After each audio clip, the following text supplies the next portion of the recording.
광야 생활을 하던 이스라엘 백성들에게 동이 트기 전 새벽은 만나를 받는 시간이었을 뿐 아니라 하나님께서 그들의 기도를 들어주시는 시간이었습니다.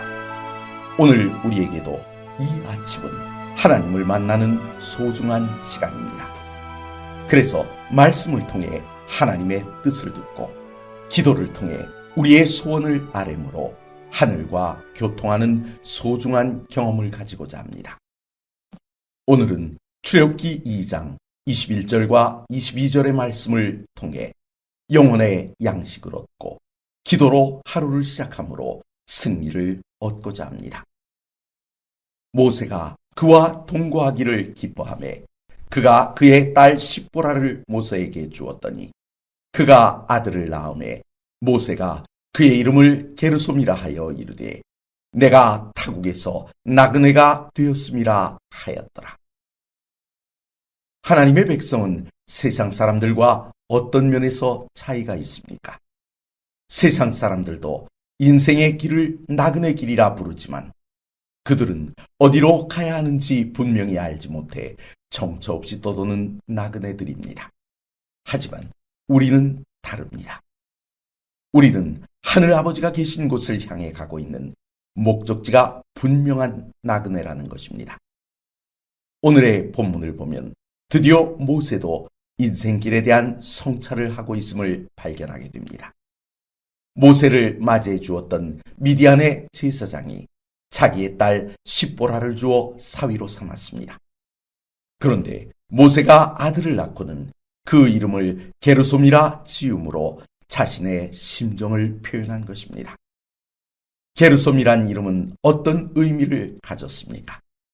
본문에 보면 내가 타국에서 나그네가 되었다는 모세의 고백을 담은 이름이었습니다.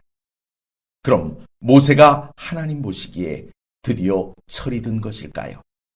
만약 그렇게 보였다면 당장 그를 애굽으로 보내 고통 속에 신음하는 당신의 백성들을 구원하라 하셨을 것입니다.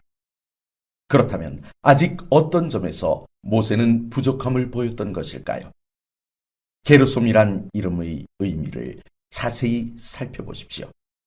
그가 타국에서 나그네가 되었다고 한 것으로 보아 그가 태어나고 자란 애굽을 자신의 본국으로 생각하고 있음을 은연중에 비추고 있습니다. 다시 말해 그의 나그네 길의 목적지가 아직 가나안이라는 확신이 부족했다는 것입니다. 객관적인 입장에서 이러한 모습을 보면 하나님이 답답해 보일 수 있습니다.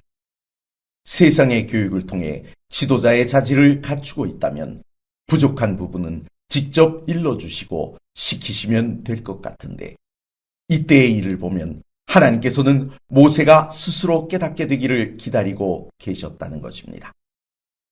자신이 나그네라는 사실과 자기의 나그네 길의 목적지가 어디인지 발견하게 되기까지 말입니다. 그러나 기억해 두십시오. 학습의 과정에서 입력된 정보는 시간의 흐름에 따라 변하거나 잊혀져 가지만 자신이 시행착오를 겪으며 얻은 지식은 평생의 스승이 되어주기 때문입니다. 이러한 이치를 아시는 하나님께서는 모세가 40년간의 기나긴 광야길에서 포기하지 않는 지도자가 되게 하시려고 교육시간이 짧은 주입식 교육을 내려놓고 시간이 오래 걸리더라도 현장 실습을 통해 스스로 원리를 터득해 가도록 인도하셨다는 것입니다. 사랑하는 성도 여러분, 다른 이들이 내 얼굴에서 내 삶의 모습에서 무엇을 보고 누구를 발견하는지 확인해 보셨습니까? 아직 확인해 보지 못했다면 일부러라도 확인해 보십시오. 왜냐하면 우린 더 이상 애굽 사람으로 보여서도 안 되고 이 땅의 거주자로 보여서도 안 되기 때문입니다. 왜냐하면 우리의 본향은 저 하늘나라이기 때문에 우리의 생각 속에는 하늘나라가 있어야 하고 그 생각이 우리의 말과 행실을 통해 나타나야 하기 때문입니다.